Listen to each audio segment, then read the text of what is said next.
tarde a todos. Hoje é dia 15 de abril de 2021. Vamos dar início a mais um seminário integrado, a Saburo Massuda. É um prazer enorme recebermos hoje aqui o professor Dr. José Antônio dos Santos Borges, que possui graduação em matemática na modalidade informática, com graduação na Universidade Federal do Rio de Janeiro, além de ser graduado em piano no Conservatório Brasileiro de Música.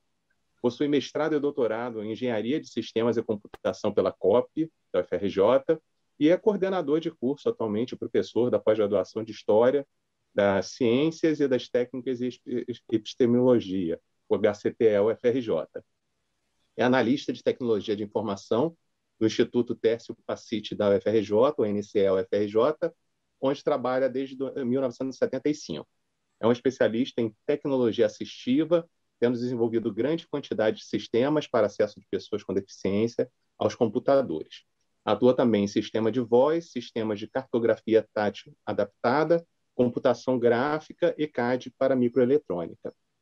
Então, é com o Dr. Antônio agora que teríamos o prazer de aprender um pouco aí sobre o seu trabalho, sobre essa palestra com um tema tão importante atualmente da inclusão na universidade. Então, seja bem-vindo. E agradeço à professora Sônia Vasconcelos, a nossa coordenadora, que intermediou também essa palestra maravilhosa, a professora Cássia Tucci, que também está aqui prestigiando. E então, a palavra é contigo, doutor Antônio. Seja bem-vindo. Bom, muito obrigado pelo convite gentilíssimo, Danilo, Sônia. Obrigado pela presença de tantas pessoas aqui tão queridas, né? Algumas eu conheço, outras eu não conheço. E a gente, na verdade, fica contente de poder falar sobre essa temática, que não é só o tema de pesquisa da gente, mas é um tema que tem muita importância no momento atual que nós estamos vivendo no mundo, né? Se você pensasse numa pessoa com deficiência aqui no Rio de Janeiro, no ano de 1700, por exemplo, provavelmente essa pessoa não teria lugar nenhum na sociedade. Não teria lugar nenhum na sociedade. Ela estaria provavelmente na sua casa, muitos seriam escravos, e aí a deficiência adquirida por conta dos maus tratos da escravidão, né? Muitos estariam com deficiência devido a problemas de doença das mais variadas possíveis, né?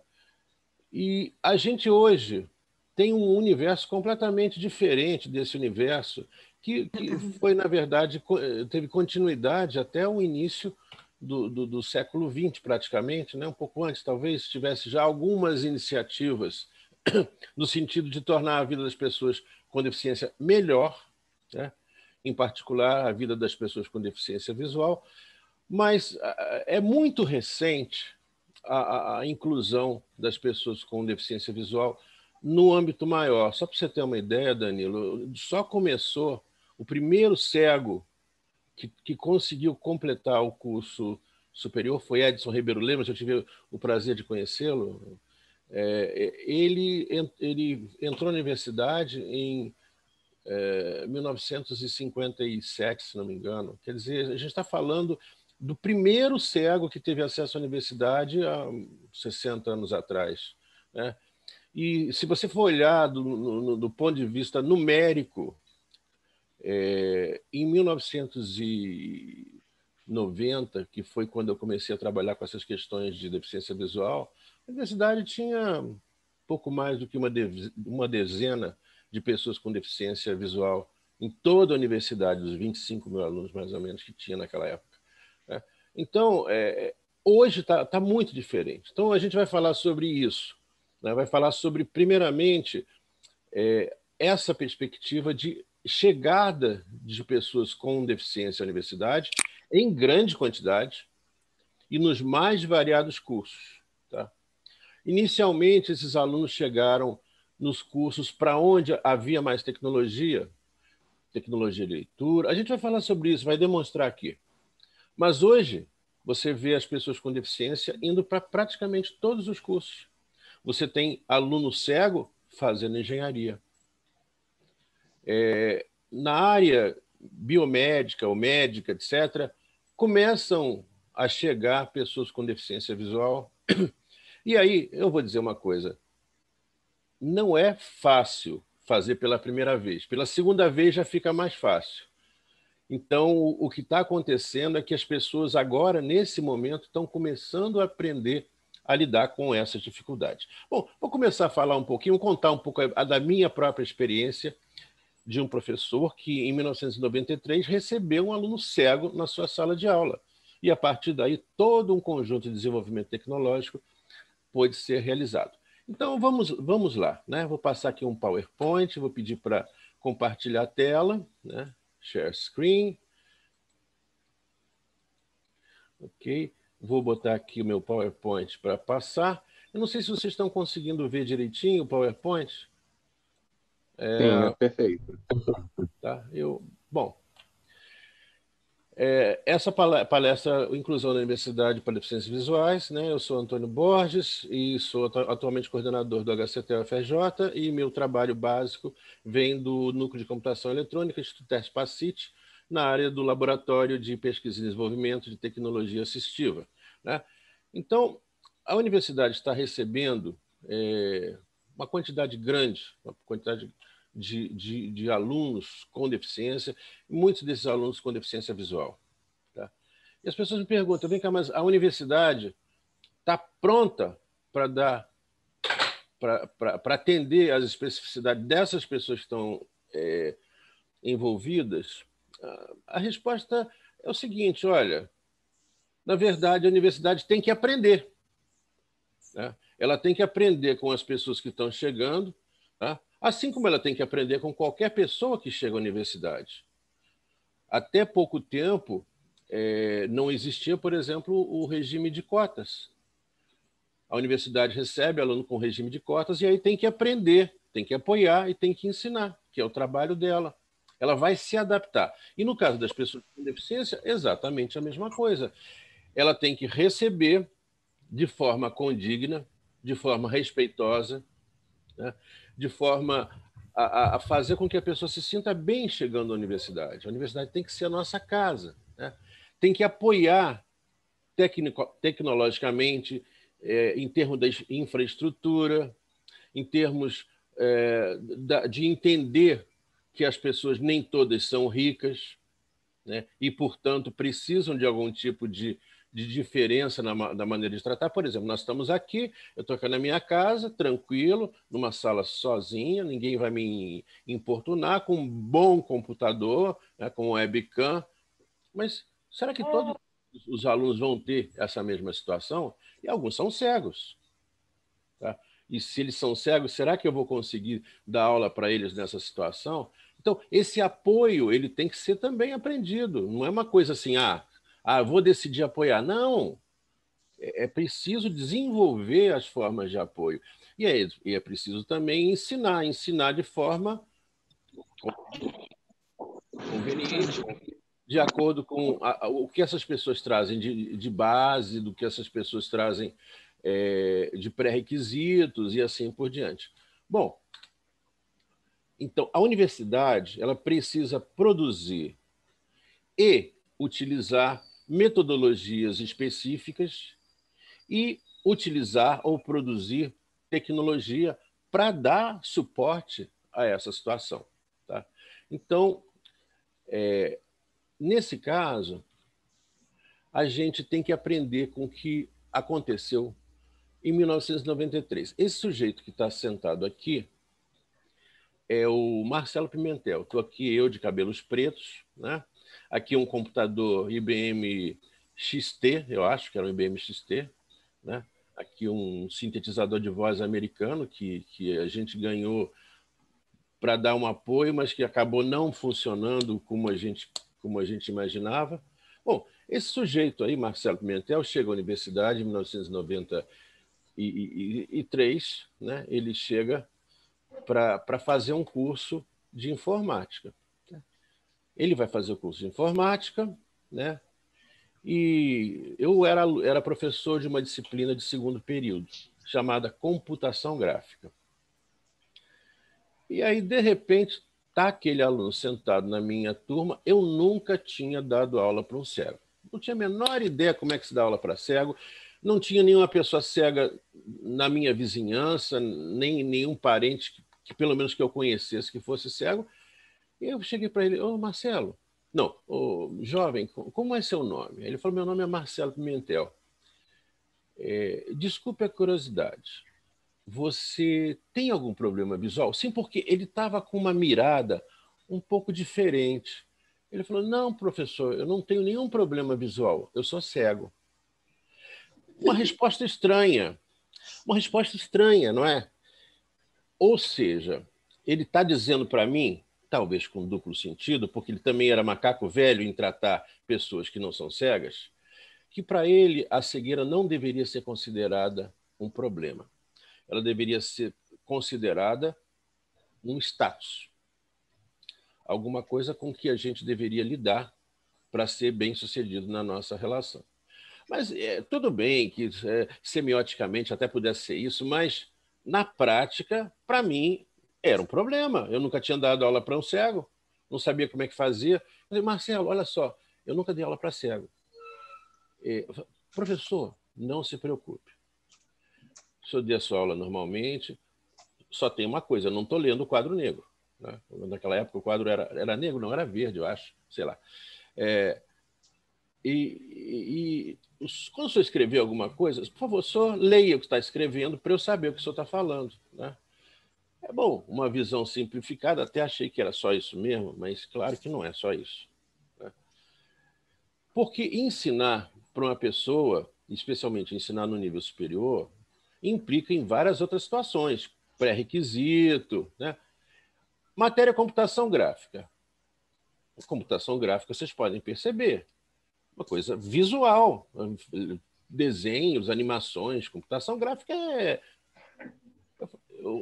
Marcelo, olha só, esse curso aqui é computação gráfica. Você sabe o que é computação gráfica? Ele falou: sei, professor. Você sabe que é uma coisa bastante visual. Só que você tem certeza que você quer fazer esse curso? Ele falou: tenho, professor. Ou seja, ele colocou na minha mão o problema de resolver a situação de como é que eu dou um curso de computação gráfica. Aí eu vou conversar com o coordenador do curso, o professor Miguel Jonathan. Eu falei: Jonathan, eu tenho um aluno cego chamado Marcelo Pimentel. Ele falou: conheço. Está fazendo os cursos aqui, tem algumas dificuldades aqui, outras lá. Mas, Jonathan, esse é um curso completamente visual. Como é que eu vou dar aula para ele se é um curso completamente visual? Eu falei assim: pô, Antônio, não tem nada de matemática, não tem nada de teórico. Tem muita coisa teórica. Então, você enfatiza o que é teórico. Mas, Jonathan, eu não sei como é que eu vou lidar com isso. Eu falei: Antônio, você não é professor? Se vira, malandro. Ele não falou assim porque o Jonathan não fala se vira malandro. Ele é uma pessoa muito educada. Mas, no fundo, o que ele quis dizer, sentir o problema agora, é teu. Tá? E a gente, tem vários professores aqui, a gente pode dizer com toda certeza que a gente se sente meio como sendo pressionado contra a parede para resolver uma situação para a qual a gente não consegue identificar prontamente qual é a solução. Aí eu fui olhar a legislação dizia o seguinte: Lei de Diretrizes e Bases, qualquer matéria pode ser adaptada para uma situação específica para atender os pré-requisitos dessa pessoa. Você pode tirar um pedaço da matéria, substituir por um outro. Você, professor, tem liberdade de fazer isso, de enfatizar o que é importante e tirar o que não é importante para determinadas situações. Eu fiquei pensando: o que será que é importante para esse aluno em computação gráfica? Falei: bom, toda a parte matemática. A parte matemática eu vou dar para ele. Eu também não tinha muita certeza de se eu ia conseguir ensinar toda a matemática. No final, acabei conseguindo ensinar sim. Mas a parte, por exemplo, que era completamente visual, o que eu fiz foi o seguinte: ele fazia grupo com outras pessoas e as pessoas iam ajudando ele, e eu não cobrava muito essa parte visual, cobrava a parte matemática. Eu sei que depois de um certo tempo eu consegui entender a essência do problema, e aí eu estou falando para todo mundo aqui. Marcelo chega na aula, na primeira aula, e ele estava lá, sentado do lado de um sujeito. Tá? Eu fiquei curioso, né? Até pensei, não, esses caras são namorados, né? Não, eram dois amigos, eles estavam muito próximos porque ele não queria falar alto para não incomodar a turma. Então, ele, de vez em quando, cochichava uma coisa com o colega cochichava, e esse colega estava ali apoiando ele o tempo inteiro. Né? E então, primeira coisa, estabelecimento de uma parceria. Né? E ele, como sendo um cara simpático, ele conseguiu estabelecer essa parceria com as outras pessoas. Segunda questão, ele trazia um gravador portátil. Né? Naquela época se utilizava gravadores cassete. Não sei se os jovens aqui sabem o que é um gravador cassete. Né? É um dispositivo de gravação. Vamos dizer assim, que nem tem hoje o gravador do celular. Um aparelhinho específico. E ele gravava o que eu estava falando. Ele nem pediu autorização, saiu gravando lá e pronto. Eu também falei, o que eu vou dizer? Quer gravar, grava. Né? E fazia apontamentos em braille. Segunda aula me deu uma dúvida. Marcelo, como é que você faz prova? Eu falei, professor, muito fácil. O senhor vai ditar a prova para mim, eu chego um pouco mais cedo, o senhor dita a prova para mim e eu vou aqui anotar em braille. Depois que a prova vai ser feita, eu vou ficar junto com os alunos e vou respondendo a prova em braille. Quando terminar a minha prova, normalmente eu vou pedir ao senhor um pouquinho mais de tempo, que em braille a gente não escreve tão rápido, tá? Demora um tempo assim, um pouco maior do que escrito à mão. E eu depois eu dou para o senhor a prova escrita em braille. Marcelo, eu não sei braille. Não tem problema, professor. Eu leio para o senhor. Aí eu falei, meu Deus do céu, que coisa mais diferente, né? Vamos lá. Passei uma lista de exercícios para a turma. Ele chegou mais cedo, me entregou, copiou em braille, me deu a prova em braille. Eu falei, não vai ler para mim, não. Eu vou aprender essa porcaria desse braille que eu quero ler sozinho. Marcelo, você por acaso tem aí uma folhinha de tradução de braille para letras? Tem, aí tirou da bolsa, tinha lá até mais do que uma tradução de braille para letras. Né? A letra A é um pontinho, a letra B 2 pontinhos, assim por diante. Aí eu levei aquele troço para casa e me botei para fazer a tradução do danado do Marcelo Pimentel. E fui traduzindo. Cara, olha só, não demorei mais do que 1 hora para aprender braille. No sopapo, né? E com coragem, porque braille realmente é muito fácil. Uma coisa é basicamente uma codificação. Depois, quando você começa a ler, você vai olhando letra por letra. Vai passando o tempo, você vai ali na experiência, daqui a pouco você está lendo braille, claro que não com a fluência de um cara que aprendeu braille de criança. Tá. Eu sei que eu resolvi a prova para ele, entreguei, aqui, você tirou nota 7. Ele ficou surpreso. Porque nenhum professor anterior tinha se dado ao trabalho de aprender braille para interagir com ele. Eu aprendi, sei lá, qualquer pessoa poderia aprender. Mas eu percebi também que aquilo ali não estava legal. Por que não estava legal? Primeiramente, pelo esforço de eu ser obrigado a aprender braille. E segundo, porque uma disciplina qualquer da universidade só se processa bem quando você tem a possibilidade de interagir com os outros. Interagir com os colegas, interagir com os professores, interagir com funcionários. Né? Então, eu falei, não, esse troço não está bem. O que acabou acontecendo é que eu tinha, no passado, trabalhado em várias atividades, né? E aí resolvi criar um software junto com ele. E esse software depois se tornou muito famoso. E que eu vou começar, então, a demonstrar para vocês o tal do DOSVox, que foi criado especificamente para que esse aluno pudesse interagir comigo. Tá? Como é que um cego iria interagir comigo através da computação? Bom, você tem que entender que em 1993 os computadores não falavam, não tocavam música, não existia MP3, não existia nada disso. A síntese de voz, aqui no Brasil, não existia um sintetizador de voz. Tá? Mas aí a gente tem que entender que nós estamos no FRJ. na UFRJ a gente tem uma grande quantidade de conhecimento acumulado. E aí a gente vai perguntando aqui, vai perguntando ali. E se quiserem ler essa história completa, leiam na internet a história do DOSVox. O certo é que depois de um certo tempo, a gente tinha essa ferramenta que permitia ao Marcelo Pimentel ler e escrever no computador. E aí, como é que eu fazia?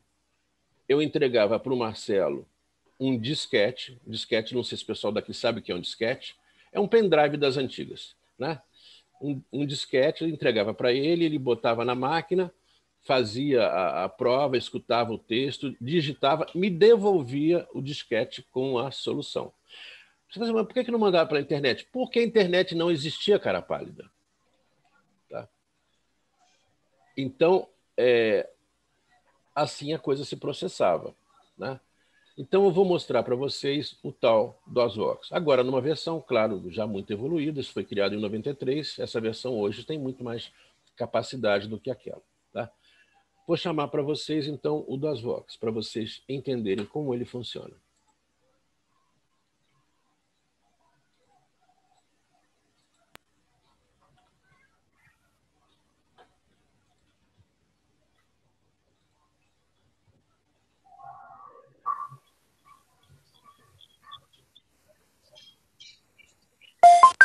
Sistema DOSVox, versão 6.0. Alfa 3. Instituto Tércio Pacite, CRTA, NCE UFRJ. Boa tarde. DOSVox, o que você deseja? Vocês estão escutando o som? Façam assim se estiverem. Põe a mão para cima. Isso, beleza.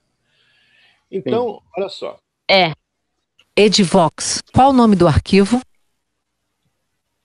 B-I-O-Q-U e agudo M-I-C-A. Arquivo novo, num lock ligado. Esse, então, é o programa que foi criado por ele próprio com a minha ajuda. Tá?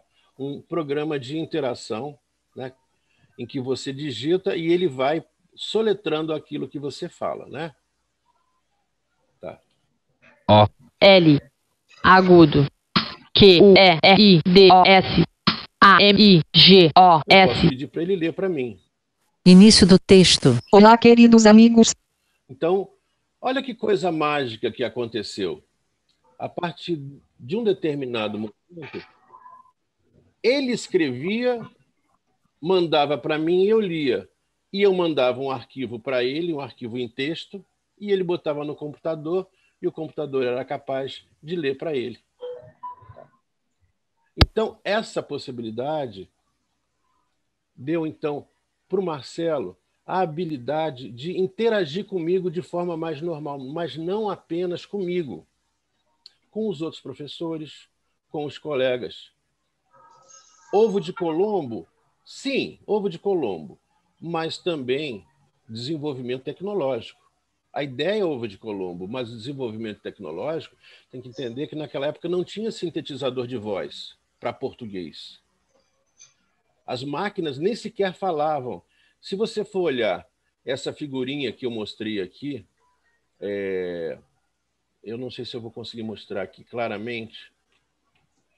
Não, eu não tenho uma figura aqui. O computador não tinha placa de som. Então, para produzir som, foi construída uma tecnologia para ser ligada onde se ligava normalmente a impressora, e aí você ligava uma caixa de som, um fone de ouvido, ou seja, um desenvolvimento tecnológico como só o UFRJ é capaz de fazer. Porque aqui nós temos exatamente isso, esse conhecimento múltiplo, esse conhecimento integrado que permite a você realmente dizer nós somos a melhor universidade do Brasil.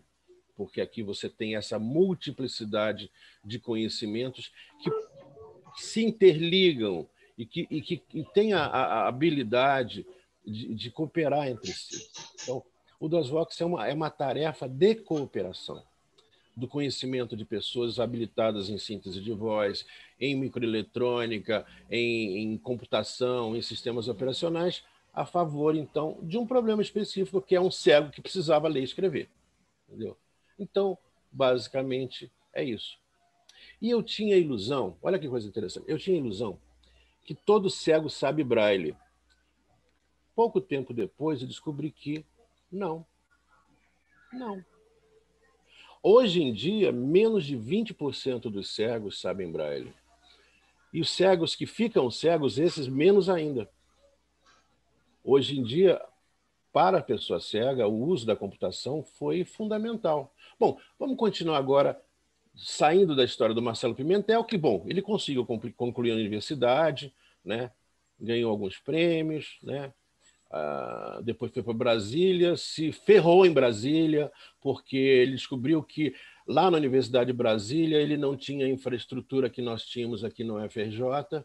Ele acabou saindo da universidade. Alguns anos depois ele voltou para o UFRJ, onde ele conseguiu, graças à infraestrutura que nós temos, precária, porém suficiente para atender as necessidades de uma pessoa com deficiência visual. E aí ele conseguiu se formar finalmente. Ele não fez pós-graduação porque não quis fazer, porque outras pessoas cegas que vieram depois dele fizeram mestrado, alguns fizeram doutorado, sem menor dificuldade, graças ao uso dessa metodologia e dessa tecnologia que a gente está apresentando aqui. Bom, mas eu vou voltar aqui à nossa apresentação. Eu vou pedir para compartilhar aqui.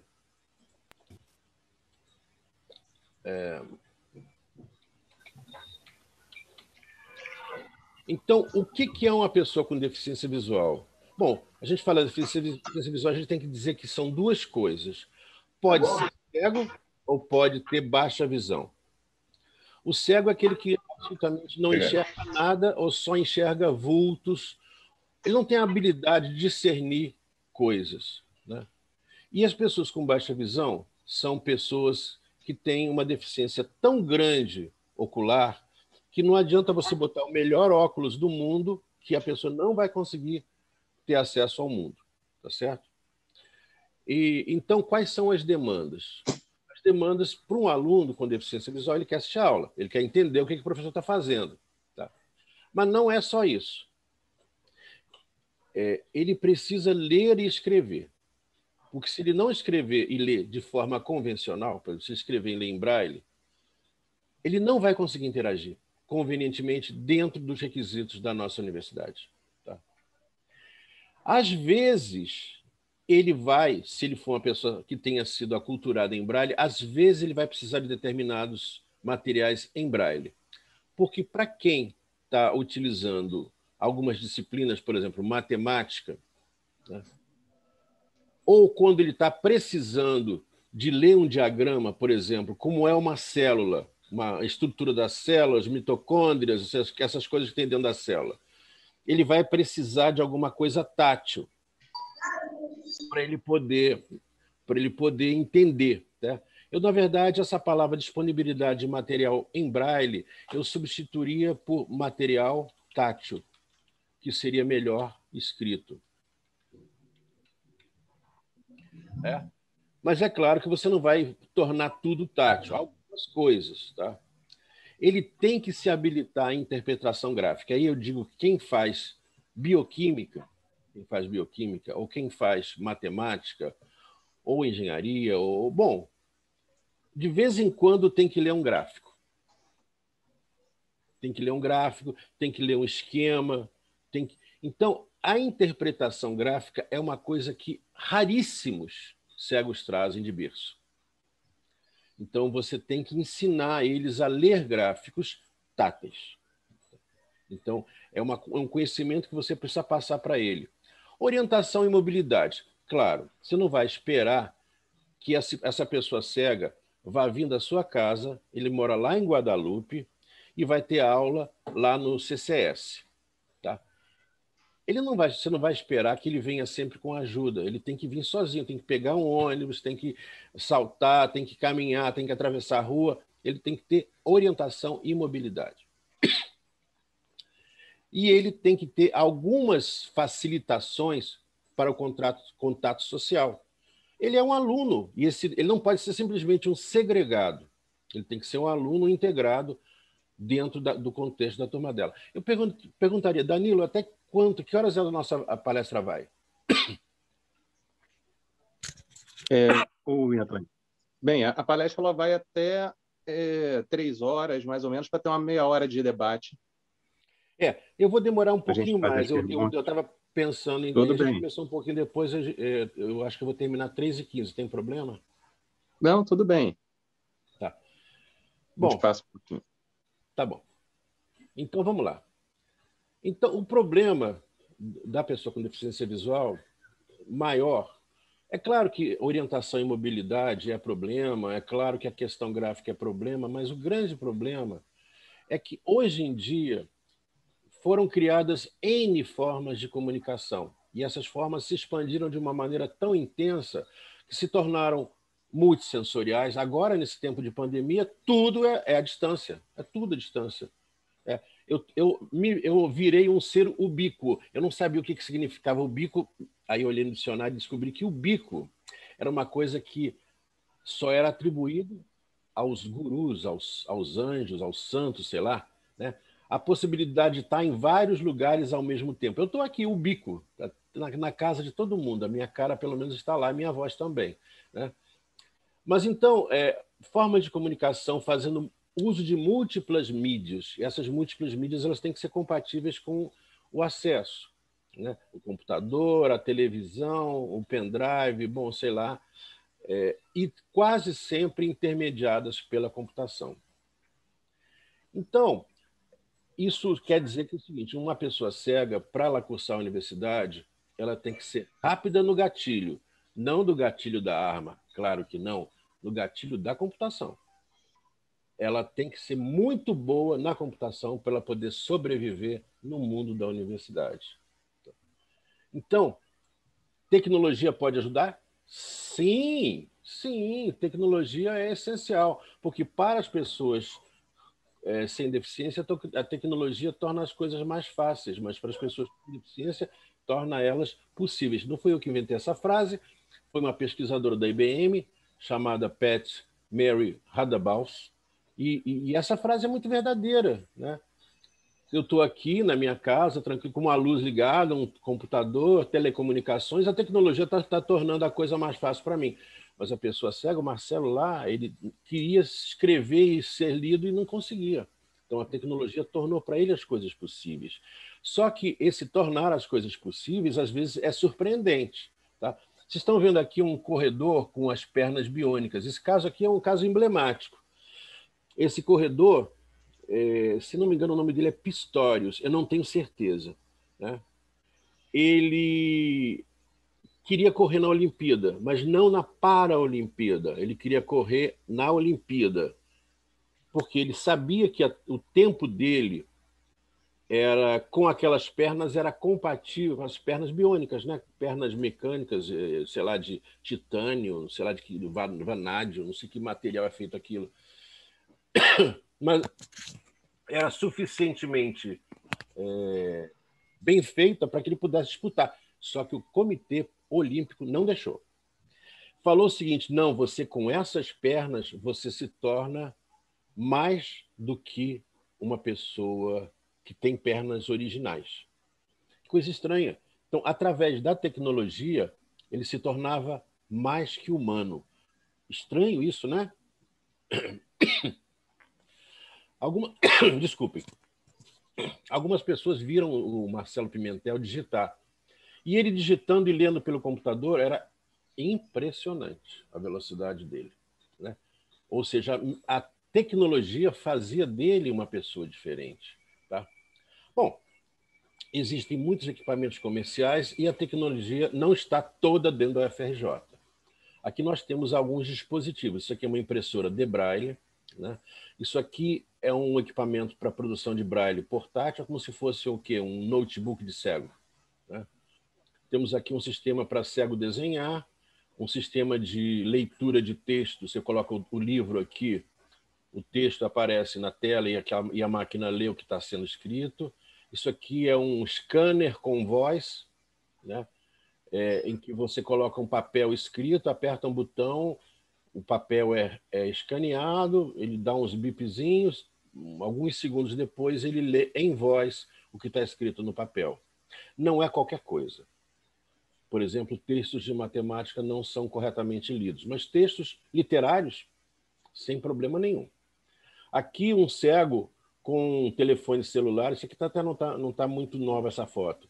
Andando em Nova York, sozinho, com a bengala para ele não dar nenhuma tropeçada, mas a bengala não serve para ele se orientar, não. A bengala serve só para ele não tropeçar. Se fosse um cego hoje, eu diria que ele estaria com um boné anti-tropeços, que dá uma bipada se ele for passar por algum buraco ou for dar com cara em algum poste. Mas então, ele vai andando por Nova York, isso existe já em São Paulo também, e a máquina vai dizendo assim, entra à direita, entra à esquerda, dê 3 passos, e vai orientando ele em tempo real. Bom, nem tudo, isso aqui não tem no FRJ, mas isso aqui tem, esse aqui a gente tem um parecido, né? Bom, a universidade não tem tudo, mas ela sabe criar e também adaptar. Porque tecnologia não é só o fato de você tê-la disponível, você precisa também entender que ela deve ser, a pessoa deve ser preparada para utilizá-la. Então, tem uma grande quantidade de produtos aqui que foram criados no FRJ, né? O DOSVox, o sistema de impressão Braille. Né? Estranhamente, esse programa de impressão Braille, eu não sabia Braille. Tá? Poucos anos depois, eu criei um programa para tradução de português para Braille. Olha que coisa interessante. Né? A gente vai aprendendo, né? Que cursos para tocar Braille com música e etc., para mapas, etc. Bom, eu já falei um pouco sobre o DOSVox, que é o sistema de computação para deficientes mais antigo no Brasil. Ele foi criado originalmente em 1994, né, com esse aluno aí, tá? E permite que quaisquer cegos utilizem um microcomputador comum, PC. O que é interessante é que, quando me perguntaram naquela época, esse troço é interessante, eu falei, nossa, isso é muito interessante. Nosso aluno aqui, eu acho que daqui a mais ou menos um ano a gente deve ter uns 20 cegos no Brasil todo usando isso. Olha, essa é a minha perspectiva, que ia ter assim meia dúzia de cegos usando. Hoje já há mais de 100 mil cegos que usam DOSVox. Tá? É uma coisa impressionante, a quantidade de pessoas que acabaram fazendo uso dessa tecnologia, que é hoje uma das tecnologias mais conhecidas da nossa universidade. Bom, ele dá acesso à escrita e leitura pelo computador, o aluno pode se integrar com outros alunos, pode fazer prova, etc., etc. Tá? Mas ele tem limites. Ele é muito bom para o ensino fundamental, o ensino médio. Quando chega na universidade, o que é texto ele consegue ler, mas a universidade cada vez vai tornando os problemas mais difíceis. Por exemplo, um livro-texto de microbiologia não é só texto. Ele tem uma montoeira de imagens, ele tem uma montoeira de diagramas. Então, há muitos desafios que têm que ser resolvidos e não estão resolvidos. Alguns estão mais ou menos equacionados, né? Mas não estão todos resolvidos. Tá? Bom, para um uso mais amplo, tá? O DOSVox, digamos assim, é o ponto de entrada do cego na computação. Mas, hoje em dia, já existem sistemas leitores de tela, que reproduzem em voz ou em braille aquilo que está escrito na tela diretamente. O problema é o seguinte, estou eu aqui com o mouse. Tá? O mouse dá para usar para um cego? O cego consegue usar o mouse? Se ele tiver baixa visão, ele consegue. Ele vai ver uma sombra de mouse. Mas se ele for cego, ele não tem a menor ideia de onde o cursor está apontando. Então você diz assim, é fácil ler o que está escrito na tela. Mais ou menos. Porque se for de cima para baixo, você pode até programar um negócio para ler de cima para baixo. Mas se tiver um conjunto de ícones, ele tem que clicar num ícone, já precisa um pouco mais de conhecimento, né? Tem que usar alguns macetes, mas não é nada difícil. O que é importante é que esse tipo de tecnologia já exige um treinamento mais especializado, porque ele não é criado para uma pessoa completamente zerada. Tá? Agora, o que está acontecendo é que o nosso universo de tecnologia para cegos está inundada pelos dispositivos baseados em visão artificial. Aqui eu estou mostrando uma senhora com alguma coisa que se parece com óculos. Mas não é um óculos, não. Isso é só um enfeite. Aqui do lado tem uma caixinha, não sei se vocês conseguem ver. Essa caixinha está ligada num fio que está ligado num computadorzinho que fica na cintura da pessoa. Tá? Então, eu vou demonstrar aqui para vocês esse dispositivo. Né? Vou fazer uma breve apresentação para vocês num filmezinho que está na internet. Chama-se Orkan Mayai. A inovação tecnológica de inteligência artificial para deficientes visuais.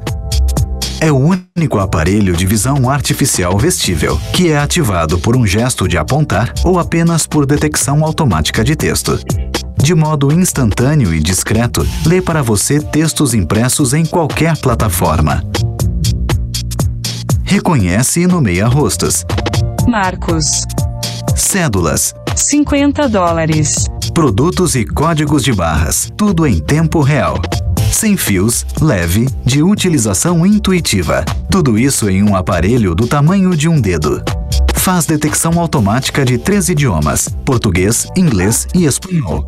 O Orkan Mayai está fazendo a diferença para milhares de pessoas no mundo todo, aumentando a independência diária e melhorando a sua qualidade de vida. Tecnologia assistiva inovadora, desenvolvida por líderes em tecnologia em visão e inteligência artificial, para criar um assistente pessoal. Orkan Mayai, a nossa visão empoderando pessoas.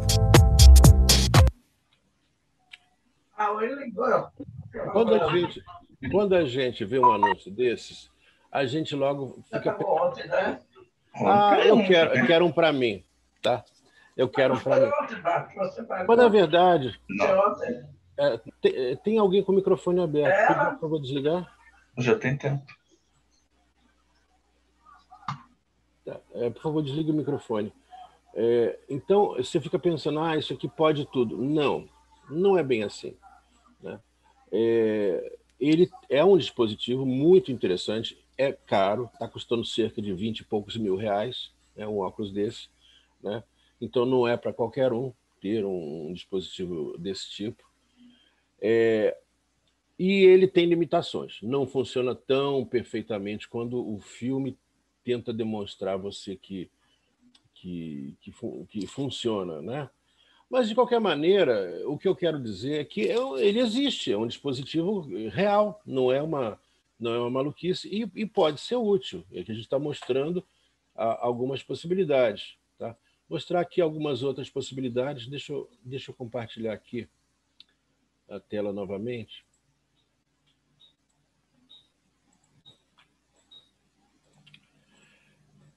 Tablets e smartphones. Um cego consegue usar um tablet e um smartphone? Sim, consegue. Consegue sem grande dificuldade. Porque tanto o iOS, o da Apple, né, e o Android, eles já vêm acessíveis de fábrica. O que significa isso? Ele já tem um dispositivo, você pode tentar fazer isso com o seu telefone celular. Entra em configurações, acessibilidade e liga o VoiceOver, no caso do Android, ou o TalkBack, no caso do iOS, ou o TalkBack em termos do Android. Cuidado!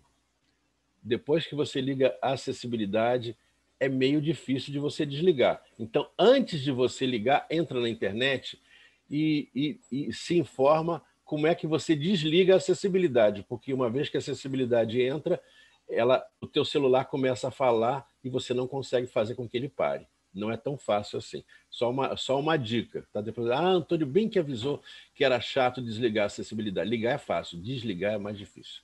Tá? Mas não é nada demais, não. Tem que operar com 2 dedos, tem umas mágicas lá que você pode fazer. Bom, Braille. Braille hoje é muito comum.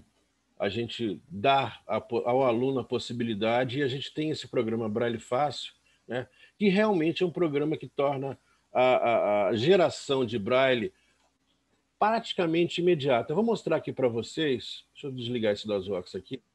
Confirma as saídas. A. Confirma as saídas. S. Quer salvar o arquivo? N. Fim do DOSVox. DOSVox. O que você deseja? Bom, eu vou chamar esse tal desse Braille fácil, né? Braille fácil. Cadê você, Braille fácil?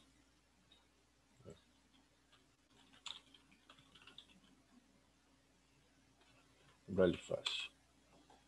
Se desculpem, eu estou chamando aqui de uma maneira indevida. É que eu desinstalei da minha máquina e acabei esquecendo de instalar novamente. Não importa. BR fácil.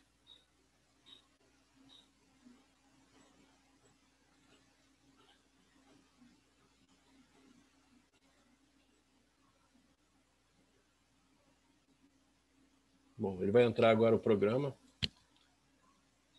Que eu queria mostrar para vocês o funcionamento dele. Tá? Você quer digitar um texto. Eu vou pegar um texto aqui de um lugar qualquer. Aleatoriamente. Aqui, vou pegar esse a fazer aqui. Ó. Um texto qualquer que eu tenho no computador, eu copiei e colei aqui dentro. Tá? Apertei um botão aqui. Pronto, está em Braille. Tá? Imediatamente. Então, um programa como esse torna a possibilidade de você produzir Braille para esse aluno cego com grande facilidade. Né? Opa, desculpe. Ele torna fácil você produzir Braille, né? Sem grande experiência, mesmo que você não saiba Braille, você vai apertar um botão e você, claro, que vai precisar de uma impressora Braille. Tá? Claro que o Braille na tela do computador não vai servir de nada. Né? Você vai precisar de imprimir isso em papel. Na nossa universidade, nós temos diversas impressoras Braille. Tá? Lá no CCMN, né, a gente tem três impressoras. No CCS, eu acho que tem também, eu não sei. Acho que na biblioteca do CCS tem. De qualquer maneira, o problema é que o Braille é muito grande. Uma folha de papel A4 dá aproximadamente 5 folhas de papel Braille. E o papel Braille é bem caro. Então, produzir Braille, tudo bem, vai produzir, mas menos, certo? Só aquilo que realmente vai ajudar o aluno ao que ele precisa. Mas é muito fácil gerar e é relativamente fácil você imprimir na UFRJ. Tem diversos problemas. Esse slide aqui não foi criado para essa apresentação, mas a questão da escrita de matemática, tá? E vocês aí no curso de bioquímica, eu acredito que vocês tenham estatística e coisas assim, que exigem escrita matemática. O que eu quero dizer é o seguinte: hoje em dia já existe tecnologia para leitura e escrita de matemática, que é muito importante para algumas disciplinas que têm essa característica. Não vou dar muito detalhe, mas é só para você saber que tem. Tá? E aí essa tecnologia foi criada por nós lá no Laboratório Tecnoassist, lá no CCMN. Bom, tem outros dispositivos, esse dispositivo aqui só para cegos um pouco mais bem aquinhoados financeiramente, que é um laptop de cego baseado em Braille, mas é muito caro realmente. Tá? MyReader nós não temos nenhum na universidade, esse dispositivo que você tira uma foto, ele amplia na tela, né? A gente não tem na universidade esse dispositivo, talvez até porque a gente nunca tenha se movido nesse sentido de prover. E ele é muito adequado para pessoas que não são cegas, mas que têm baixa visão. É para isso que ele serve. Né? Ele amplia de uma maneira incrível o texto que está escrito no papel, e não só imprime, não só amplia, como ele também reformata para que a pessoa consiga pegar uma linha e quebrar ela na tela automaticamente. Aqui são outros dispositivos também voltados para quem tem baixa visão.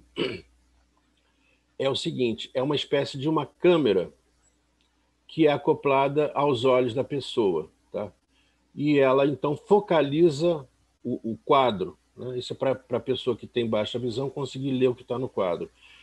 Só um comentário. Aqui no UFRJ eu conheço uma menina que tem baixa visão e ela desenvolveu uma tecnologia dela para ela usar na pós-graduação, baseada em celular.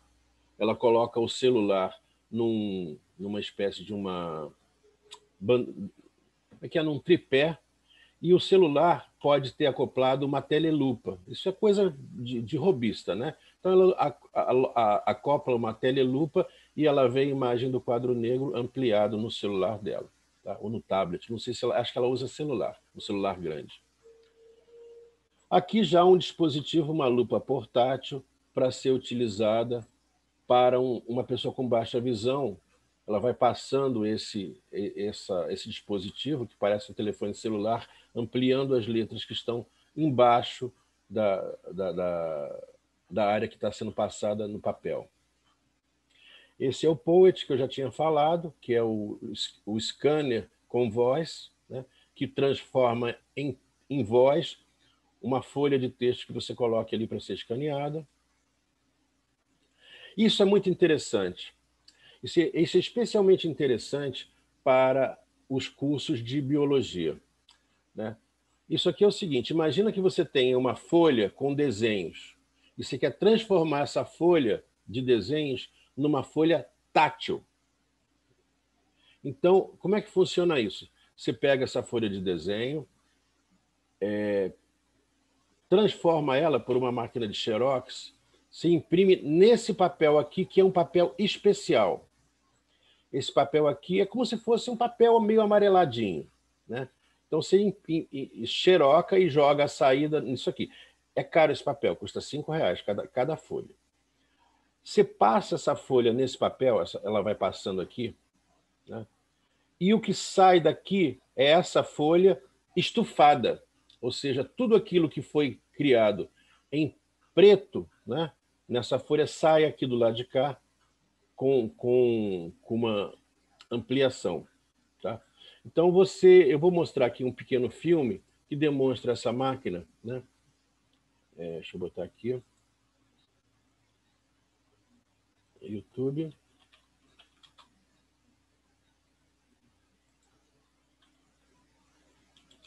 Opa.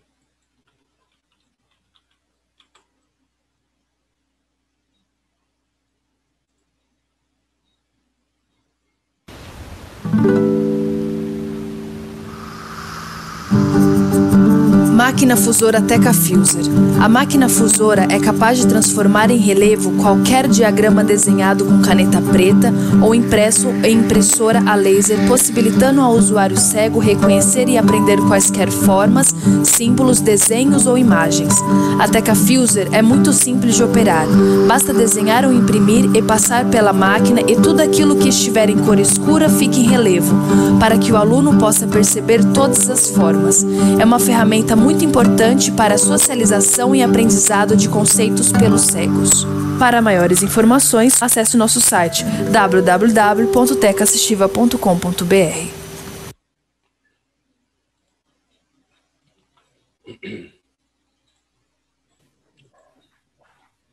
Bom, eu já estou terminando aqui a minha apresentação. Tem diversos outros dispositivos, aqui leitor de textos especiais, isso aqui no Brasil não é muito utilizado, né? Equipamentos para ajudar a pessoa a aprender desenhos, celulares especializados. Aqui no Brasil praticamente não temos isso, né? E localizadores. Bom, e ultimamente está havendo uma grande ênfase no uso de QR Code, tá? Porque o QR Code ele dá acesso imediato à informação através. Você fotografa o QR Code, aquilo ali é transmitido para o celular e aquilo é transformado provavelmente num acesso a uma informação, uma homepage, uma coisa assim, tá? O problema é o cego saber onde é que está o bendito QR Code, né? Onde é que ele foi colocado para ele poder fotografar. Nesse caso, o que a gente faz, por exemplo, lá no NCE, a gente está implantando o QR Code em todas as portas. Então, se tiver uma pessoa cega, ela já sabe que naquela porta tem um QR Code sempre na mesma posição. Então, ela pega o celular e fotografa e ela vai ter acesso, então, à informação desejada, né? Bom, para a gente terminar, eu quero dizer que o desenvolvimento tecnológico é fundamental para a ampliação das oportunidades das pessoas cegas, tá? E a presença de mais e mais pessoas com deficiência visual, com certeza, irá alavancar novos desenvolvimentos em todas as áreas. É claro que eu estou puxando a brasa para os desenvolvimentos tecnológicos em computação, porque eu sou oriundo dessa área, né? Mas eu tenho certeza que outras universidades já têm desenvolvido, por exemplo, ferramentas específicas para ensinar biologia. Não específica para o ensino no terceiro grau, mas para o ensino no segundo grau. Então, processos de modelagem com 3 dimensões nas impressoras 3D para fazer modelagem 3D de objetos, né? Células, átomos, estruturas tridimensionais tipicamente, né? E bidimensionais também, quando é o caso de diagramas. Então, isso cada vez mais está acontecendo. Mas tudo isso só vai funcionar se nós tivermos essa ideia de acolhimento. Tá? Deixa eu parar de falar aqui, que isso tem que ser falado olho no olho. Receber pessoas com deficiência nunca é trivial. Não é. Não é trivial. Mas não é trivial receber pessoas. Olha só, você, professor, você que está aqui, que deu aula, todos os seus alunos são fáceis? Não. Não. Eu diria que cada aluno é um desafio para você, professor. E alguns são um grande desafio. O que eu posso te falar é que uma pessoa com deficiência visual vai ser um desafio maior ou menor, dependendo de alguns fatores. O primeiro fator é o seguinte: se esse aluno já chega na universidade com uma bagagem de conhecimento tecnológico e se a universidade fornece 2 coisas. A primeira é o dispositivo que ele precisa de tecnologia e que ele pode eventualmente não ter, ou ele traz de casa. E a segunda, um conhecimento metodológico no professor, né? Para ele poder fazer o uso da técnica de ensino com algum tipo de modificação ou com algum tipo de adaptação que seja conveniente para o aluno. Tá? Ah, mas o cego, todos eles vão se dar bem? Não, não. Todo aluno que enxerga se dá bem? Não.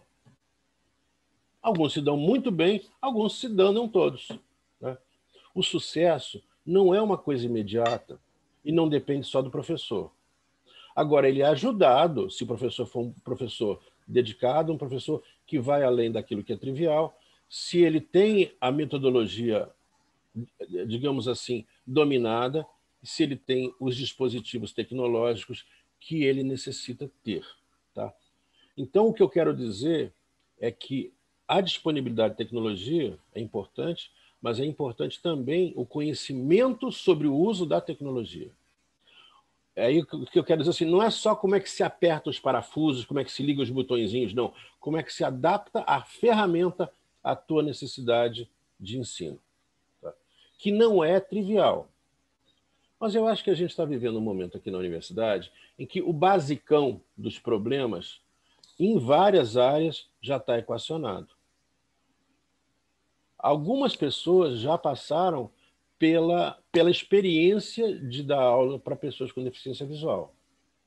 Não são muitos, mas essas pessoas, com certeza, têm boas dicas para dar. Tá? Tudo está solucionado? Não. Por exemplo, matemática. Há mais ou menos 3 anos atrás, entra um bendito aluno cego no curso de engenharia. Tá? O nome dele é Patrick. E aí o Patrick foi chegar no curso de engenharia, né, achando que ia dar tudo certo, que aqui é a primeira universidade do Brasil, mais tecnológica, apoia cego, tem experiência, vai dar tudo errado. Deu tudo errado. Esse aluno foi praticamente reprovado em todas as disciplinas. Por quê? Porque não existia naquela época um bom ferramental para leitura de matemática, que foi desenvolvido. O Patrick foi o cara que levou na cabeça, né? Mas, a partir daquela experiência, a direção do Instituto de Matemática, a direção do Instituto de Física, falou assim, não, espera aí, vamos vamos olhar, vamos conversar lá com o pessoal do NCE, vamos conversar com quem já soube fazer. E aí o Patrick deu um reset no curso e começou de novo, com o apoio tecnológico do NCE, com o desenvolvimento de ferramentas para leitura e escrita de matemática, mas a gente não entende nada de física. Então, o pessoal de física foi pegar os equipamentos de física e foi adaptar. Tem um curso lá de física que é assim, para você medir movimentos retilíneos uniformes, movimento... Lembram disso da Física 1, lá quando você fazia, sei lá, o curso médio, né? O nível médio? Um carrinho que vai andando, não sei o quê.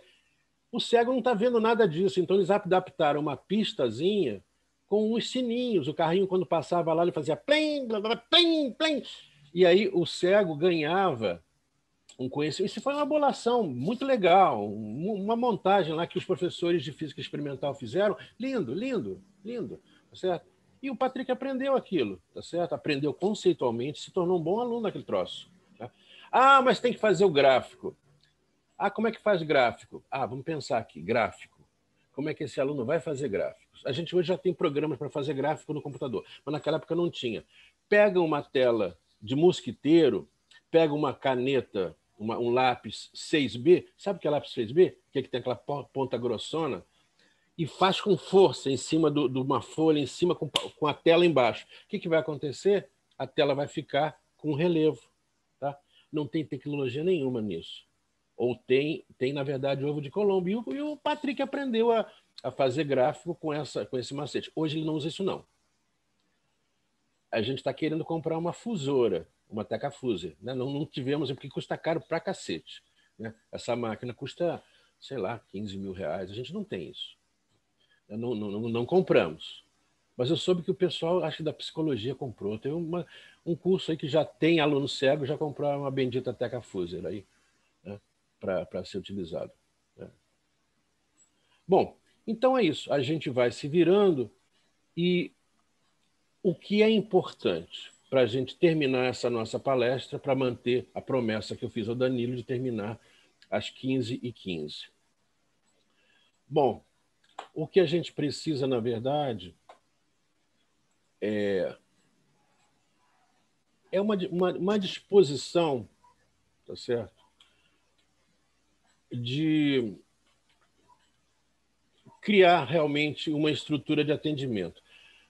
Começa a existir já essa estrutura, foi criada recentemente uma diretoria na universidade chamada DIRAC, mas eles são muito novos e o conhecimento deles, técnico, ainda é bem pequeno. Tá?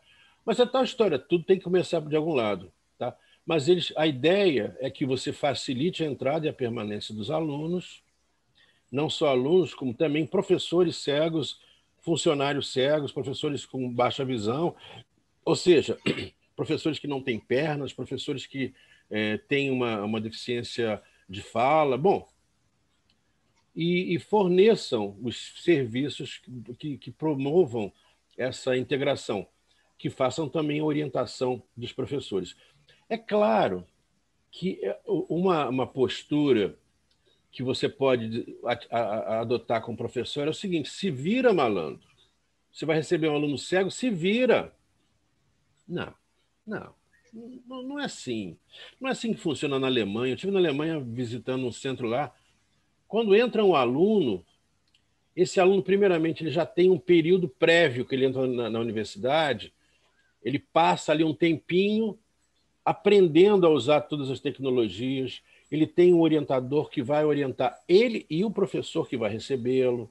Então, é uma coisa muito mais azeitada. Dá certo na Alemanha? Dá, mais ou menos. Dá melhor que aqui. Tá certo? É perfeito? Não, eles têm problemas lá também. Mas a gente está caminhando, né? A perfeição é uma meta defendida pelo goleiro que joga na seleção. Né? Então, a gente vai caminhando. Né? Bom, mas a questão do material didático, a gente vai ter que trabalhar para que o material didático seja o melhor possível. Às vezes precisa de tutor. Às vezes precisa fazer uma adaptação da estrutura física. Por exemplo, o cara tem uma cadeira de rodas e não tem como entrar lá porque a porta é muito estreita. Né? mas sempre com uma coordenação ligada à administração central. Isso é muito importante. Bom, sempre bato nessa tecla. Precisa formação. O professor tem que ter formação continuada, tá? O aluno tem que ter preparação para poder lidar com as especificidades das pessoas que têm deficiência, tá? Saber lidar com as tecnologias, saber interagir, e o professor, especificamente, ter uma habilidade de fazer as adaptações do curso, tá? Queridos amigos, eu demorei 2 minutos a mais do que eu imaginava, mas eu ainda estou do período regulamentar. Queria agradecer.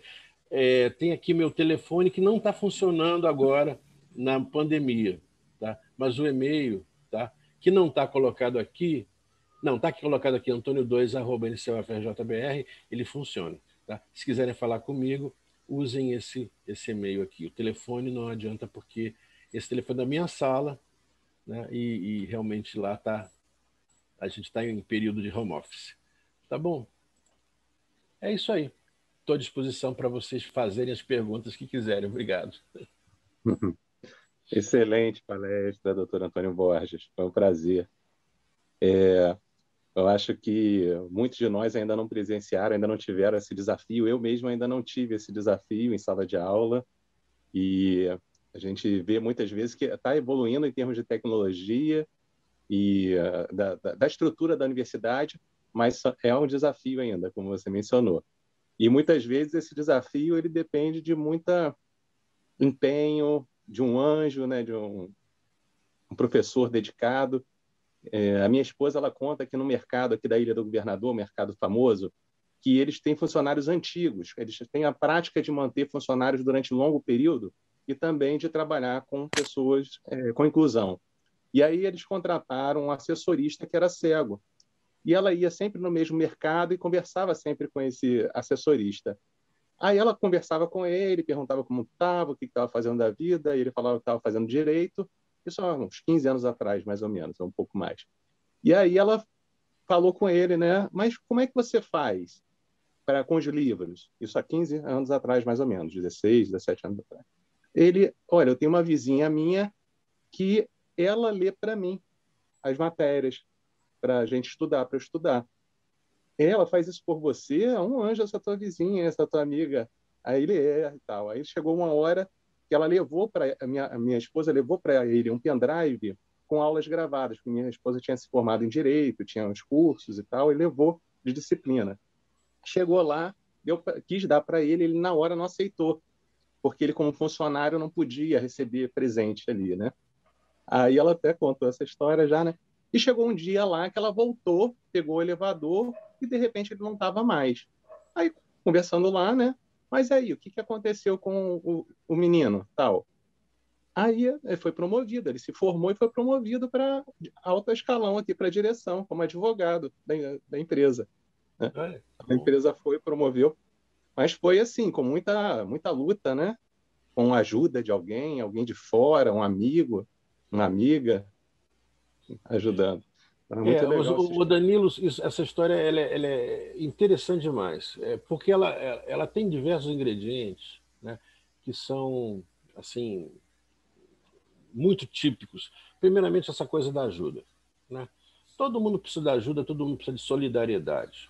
Isso aí não é porque é mais rico, é mais pobre, porque é mais saudável, menos saudável. Não, a solidariedade é o que faz a nossa vida possível, né? Sem solidariedade, ninguém... Solidariedade recebida e entregue, né? Então, esse cara, claro...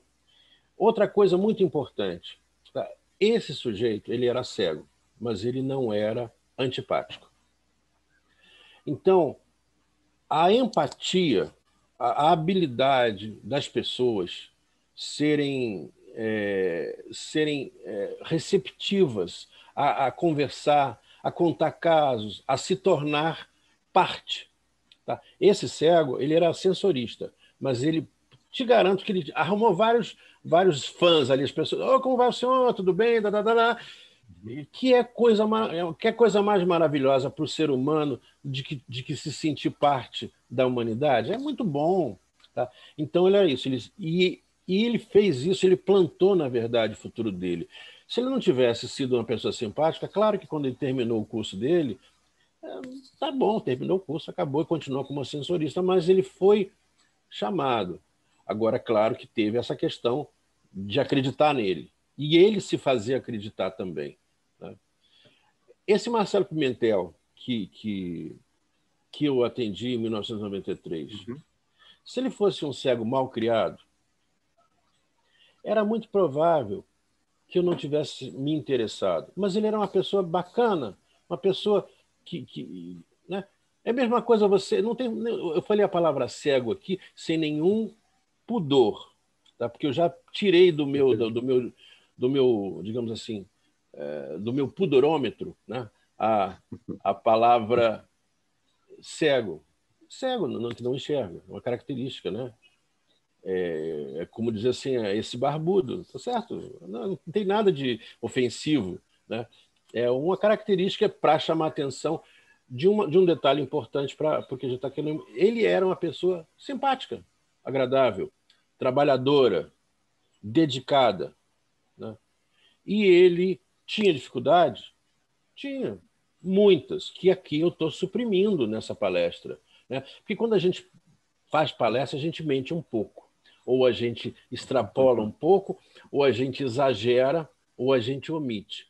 Sim, não foi fácil não, gente. Teve muita dificuldade, teve muito acordo, teve muito enredamento, não só meu e dele, como também de diversas outras pessoas que fizeram parte desse processo de construção. Porque a construção humana ela é sempre feita com um enredamento, com várias pessoas trabalhando em prol, às vezes contra, determinada coisa. Né? Então é isso. Eu acho que essa sua história é muito emblemática e eu fico muito contente e vou reproduzi-la, com certeza. Eu só não falei o nome do mercado aqui, até porque vai ficar gravado, né? Aí é melhor não fazer merchandising. Talvez pudesse até fazer, porque, olha só, não estou dizendo que você deva falar o nome, mas eu acho que a gente divulgar as boas ações é importante. Tá? Você ser reconhecido. Eu estou olhando aqui, estou conversando com você, mas de vez em quando eu olho para a direita. Aqui à minha direita tem duas telas. Nessa segunda tela eu deixei o chat. Né? E eu estou contente, tá? Porque eu estou tendo alguns elogios, algumas surpresas, né? Algumas coisas interessantes. Eu vou guardar esse chat depois para lê-lo com maior calma. Agradeço aos elogios que tem ali. E as considerações interessantes que eu estou vendo aqui no chat. Porque é isso mesmo, sabe, Danilo? A gente vai aprendendo e a gente aprende muito, muito, muito, muito quando a gente dá aula para uma pessoa com deficiência, isso pode ter certeza. Porque essa pessoa não é nada demais, ela só traz para o nosso universo coisas para as quais a gente não está acostumado, com as quais a gente não está acostumado. Então a gente passa a ter uma visão um pouco mais profunda sobre os problemas de viver, do ato de viver. Né? E isso é muito, muito bom. Isso não tem nada de ruim, não.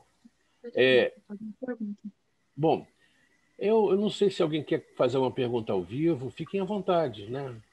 Eu acho que já tem gente levantando a mão. Então, a gente abre sempre para as perguntas. A pessoa pode fazer a pergunta diretamente ou pelo chat. Então, vamos ver aqui. Eu acho que a primeira pergunta, a primeira pessoa foi Daniele Barbosa. Daniele, você prefere fazer diretamente? Prefiro. Tá, eu acho que eu já abri aqui. Estão me ouvindo? Perfeitamente, Sim. Daniele. Nossa, estou aqui encantada. Parabéns pela palestra. Assim, é algo inspirador mesmo. Eu sou deficiente não visual, mas eu sei o quanto importante é a inclusão, né, nos meios educacionais. Eu queria saber assim, a visão que o professor tem, porque assim, nem as universidades, nem os institutos, e muito menos as universidades particulares estão preparadas para receber pessoas com algum tipo de deficiência, né? Por mais que seja pública, no campus que eu trabalhava aqui em Goiânia, nós tínhamos um aluno que era cadeirante, ele fazia algum curso de informática, e além de ser cadeirante, ele tinha uma deficiência cognitiva. Então, assim, foi uma luta muito grande, porque eu sou técnica em assuntos educacionais. Foi uma luta muito grande dentro do instituto mesmo, para conseguir alguém para acompanhá-lo na aula, que ele precisava de alguém para acompanhá-lo. Então, assim, a mãe teve que ir no Ministério Público, acionar, depois que ela acionou, que aí foi encaminhada uma vaga específica. E, assim, eu acho triste essa parte de ter que ficar acionando sempre a justiça, porque as universidades, institutos, elas deveriam estar preparadas, né, para receber esse público, assim. Nós temos a criação dos NAPs, né, que foi com a medida de lei, né, tudo mais, mas, assim, eles não são tão efetivos, equipados, com pessoas preparadas, né, para receber as multivariedades que nós temos de pessoas com necessidades especiais, que são várias, né, o deficiente visual, tantos outros. Eu queria saber, assim, a sua opinião como docente, como gestor, e também como você falou lá anteriormente, né, que em 1990 não havia internet nem nada. Então, assim, foi um caminho que o senhor encontrou para poder ajudar esse aluno, né? Qual que é a sua visão? Você sente que, assim, nós evoluímos um pouco, né, as tecnologias, mas dentro da universidade, como que o senhor vê essa evolução? Daniele, olha só, a sua pergunta ela é muito complicada, porque ela envolve muitas variáveis. Tá? Uma coisa que é claro que a gente pode, e você falou isso explicitamente, houve uma evolução, com certeza. Tá? E essa evolução se processou em várias linhas. Tá? A primeira linha foi a linha tecnológica. Tá? Quer dizer, muita tecnologia ajudando. A segunda linha foi a crescente, lenta, porém crescente, aceitação das pessoas com deficiência. Tá? Sim. Isso não tem dúvida. Tá? Se você pensasse há 50 anos atrás, ninguém cogitaria ter uma pessoa com deficiência na sala. Então, hoje é diferente. Tá? Agora, existe um grande problema aí que tem a ver com a questão metodológica. Tá? A questão metodológica ela não está suficientemente resolvida. Então, muitas vezes o professor e o gestor ele fica com muito medo de atingir, de atender aquela demanda, porque ele sabe vai ser difícil a beça. Tá? E eu não vejo num horizonte uma solução que possa ajudá-lo. E aí eu tenho que te dizer o seguinte, às vezes é necessário mesmo isso que você colocou, é forçar a barra. Tá? Porque quando você força a barra, eu vou te contar um caso aqui, é um caso até engraçado. A minha mulher, ela é cadeirante, né? Ela é tetraplégica. E eu conheci ela tetraplégica já. E já foi muito tempo, ela é minha segunda esposa. Ela me viu falando na televisão, e eu sou bom de fala, você já deve ter percebido, né? Eu convenço as pessoas. Né? E eu falei, olha só, eu estava enlouquecido nesse dia, e eu falei assim, nossa, mas hoje a tecnologia é capaz de fazer isso acontecer. E eu falei que hoje a pessoa conseguia até controlar o computador com a voz. Isso há 13 anos atrás. Hoje é comum controlar o computador com a voz, mas em 13 anos atrás não tinha isso, de controlar o computador com a voz. E eu falei isso. Ela me liga. Ela me liga para dizer, não, mas você falou que o computador é controlado pela voz. Não, mas você falou. E encheu minha paciência, sabe? Ela me convenceu a buscar uma solução e acabei criando um programa chamado Motrix, que depois se tornou um best-seller, tá? Por conta dessa mulher chata que depois eu acabei me casando com ela. Mas é isso. Às vezes precisa realmente forçar a barra, porque você pega as pessoas que têm capacidade, conhecimento, né? E fala assim, você vai ter que resolver o meu problema. Tá? O pessoal chama isso de chave de galão. Né? Você vai ter que resolver o meu problema. E você fica sem ter outra alternativa a não ser resolver o problema. E num número elevado, num percentual elevado de situações, você consegue resolver o problema. Tá? O que eu acho que acontece nessas forçações de barra é que elas têm um componente muito negativo também. É você acabar dizendo essa mulher é uma chata. Estou brincando aqui porque estou falando da minha mulher. Você ficar julgando todas as pessoas com deficiências como sendo, pelo fato de elas estarem lutando pelo que elas acham que é de direito delas, você acha que elas são umas pessoas chatas e você acaba fugindo do que poderia ser a sua responsabilidade. Mas isso é outro problema. Eu não preciso ensinar isso para você, Daniela, que você deve conhecer isso com a sua própria carne, né? Então, seja chata sim, brigue pelos seus direitos sim, e vamos lutar para que a nossa universidade, eu estou falando aqui da Universidade Federal do Rio de Janeiro, vejo que você é de Goiânia, né? Mas que nós, da Universidade Federal do Rio de Janeiro, possamos ter essa postura de não fugir da raia, não fugir da raia. Aceitar que é possível, não é fácil, mas a gente tem como solucionar com o nosso conhecimento, com a nossa energia e também com amor, né? Eu, sinceramente, eu acho que essa coisa de amor fica meio piegas, às vezes a gente fica usando essa palavra, ainda mais que é uma palavra que nos dias de hoje ela é tão conspurcada, né? Mas com amor, sim, por que não? Tá? Amor à humanidade, amor ao ser humano, né? Isso é fundamental. Tá bom? Não sei se respondi a tua pergunta, mas eu acho Não, que... respondeu sim. Obrigada. Tá. Bom, estou vendo aqui, eu queria agradecer alguns comentários aqui, um comentário da professora Cristiana, né, que é do NAPRE. Ela até fez um comentário sobre as suas... Não é pela minha vez, gente, que eu queria falar com o professor Antônio Borges. Bom, teve outras aqui, a professora Cássia, decana do CCMN, que é um amor de pessoa, né? Eu devo das facilidades que nós temos à administração do CCMN, né? Que é uma administração completamente competente, completamente engajada, né? Nesse tempo de pandemia, a administração do CCMN tem feito coisas maravilhosas, certo? Professora Cássia, eu gosto muito de você, sabe disso, né? Mas é isso, é a parceria, é acreditar na capacidade que o seu parceiro tem, né? Sempre bidirecional, né?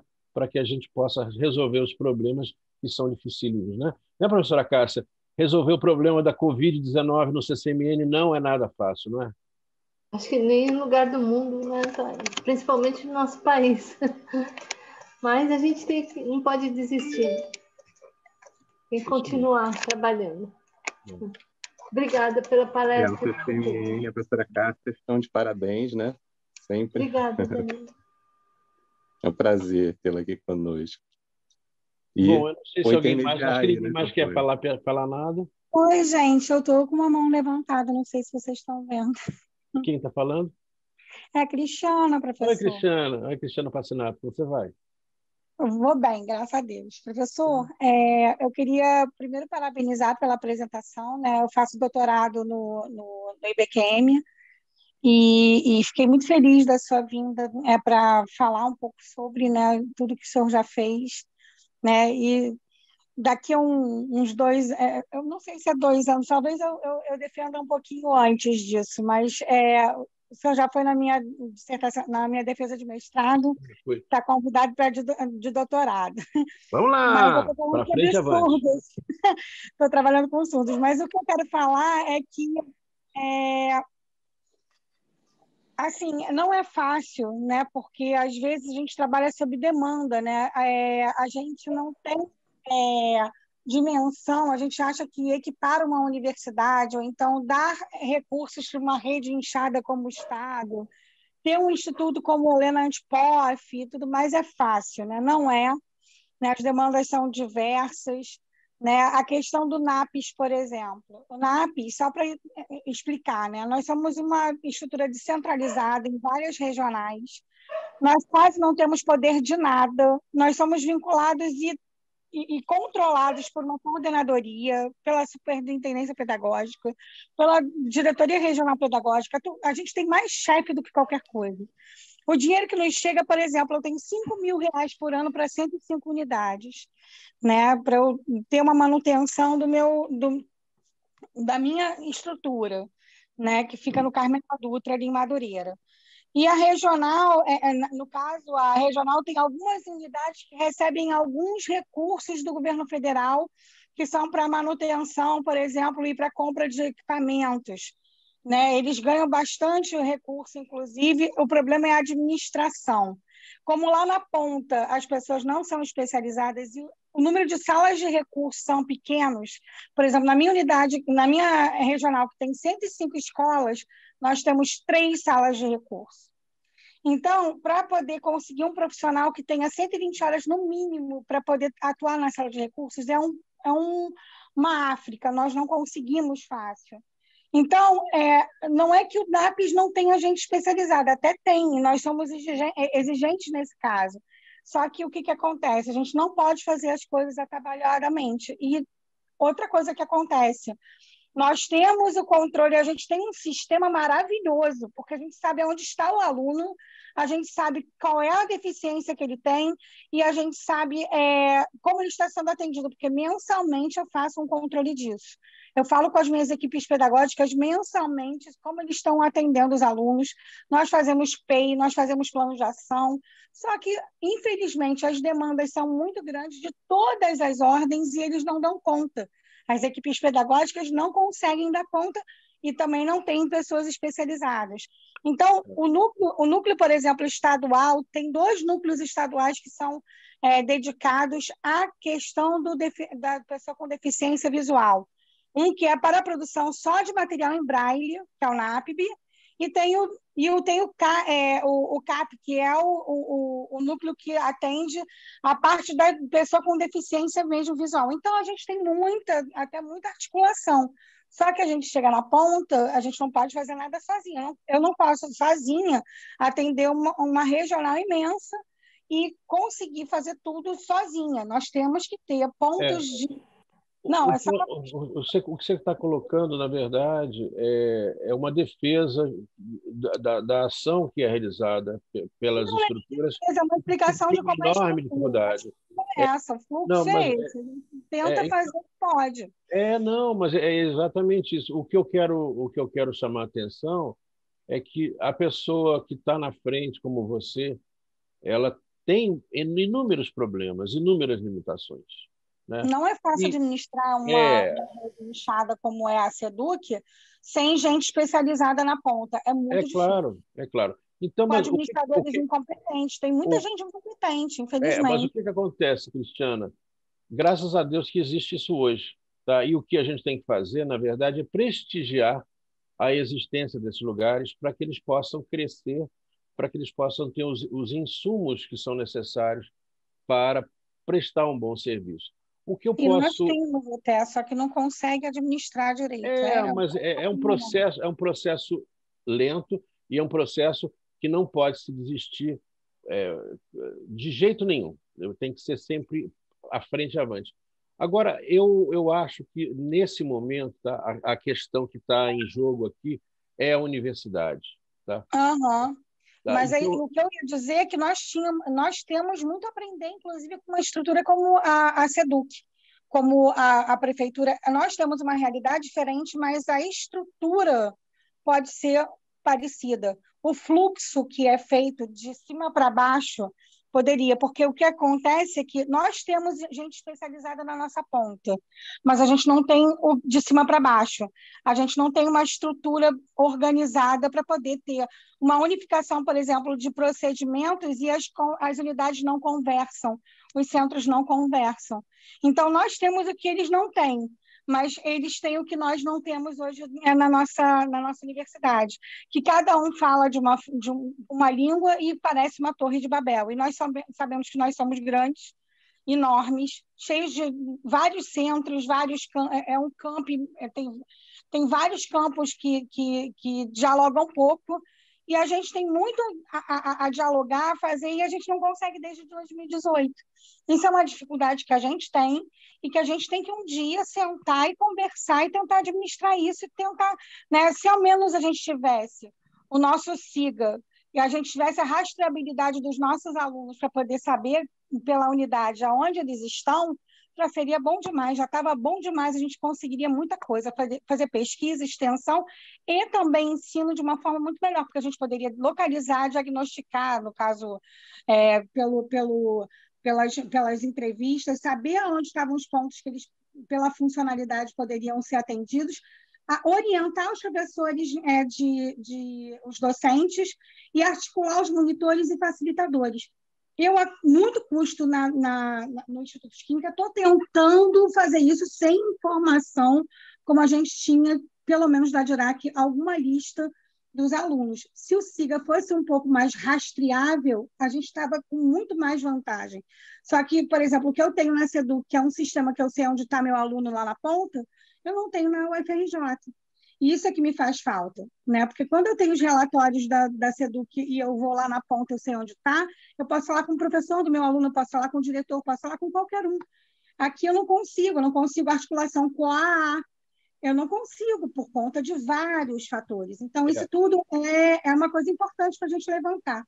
Cristina, né? Olha só, sem querer ser chato com você, mas eu acho que tem várias pessoas aqui que estão querendo fazer. Sim, eu vou pegar mais pessoas, não. Só queria a oportunidade de falar isso tudo, porque as pessoas acham que é fácil, é só ter o recurso. O recurso a gente até consegue. O problema é como o senhor falou, a gente tem que tentar ouvir a pessoa com deficiência, detectar onde estão, essa coisa toda, porque a gente só trabalha sob demanda. É isso, professor. Obrigada. Obrigado, Cristiana. Professor Antônio, a gente tem as perguntas aqui da professora Sônia, que é a nossa coordenadora. Ela fala sobre a iniciativa do QR Code no CCMN, se não poderia ser replicada nos outros centros da UFRJ. Como é que está isso? Você sabe? Olha, essa coisa do QR Code, ela foi antes da pandemia, tá? Quer dizer, quando aconteceu a pandemia, essas iniciativas elas acabaram não tendo continuidade, tá? A nossa ideia, eu vou só rapidamente para não tomar muito tempo, havia um plano que era o seguinte: desde a entrada haveria marcação em braille nos corrimãos. Corrimões, como é que se fala? Qual é o plural de corrimão? Não. Em cada corrimão, pronto, assim não cometo erro de português. E de tal maneira que a pessoa chegasse, ela tivesse uma indicação. E a partir daí, ela fosse direcionada, né? E para as pessoas que já são utilizadores normais, haveria essa orientação geral, né?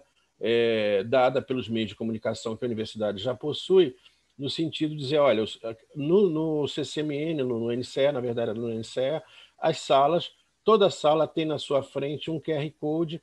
Se a pessoa cega chegar com um celular acessível, né, ela pode chegar ali, apontar o celular e o celular vai dizer onde ela está, etc, etc. E em pontos específicos vai ter uma indicação como se fosse um pequeno mapa, tá? Mas sonoro, não é mapa tátil, não. Sonoro, porque a gente não tinha recursos financeiros para fazer um mapa real, né, em uma maquete. Mas isso chegou a ser feito um protótipo, né? Inclusive com escolha de tipo de material que pudesse ficar ao relento, né? Por exemplo, se você botar braille no papel em cima de um corrimão que fica a chuva, aquele papel vai destruir, né? Tem que ser uma coisa metálica. Bom, então a gente chegou a fazer um pequeno protótipo, mas aí veio a pandemia quase imediatamente e a gente não deu continuidade. Agora, professora Sônia, se precisar conversar comigo e com o nosso grupo lá, a gente pode passar tudo aquilo que a gente vivenciou, será um maior gosto a gente ter isso. Na verdade, talvez até o CCS mais pioneiro até do que o CCMN nessa área, hein? Quem sabe?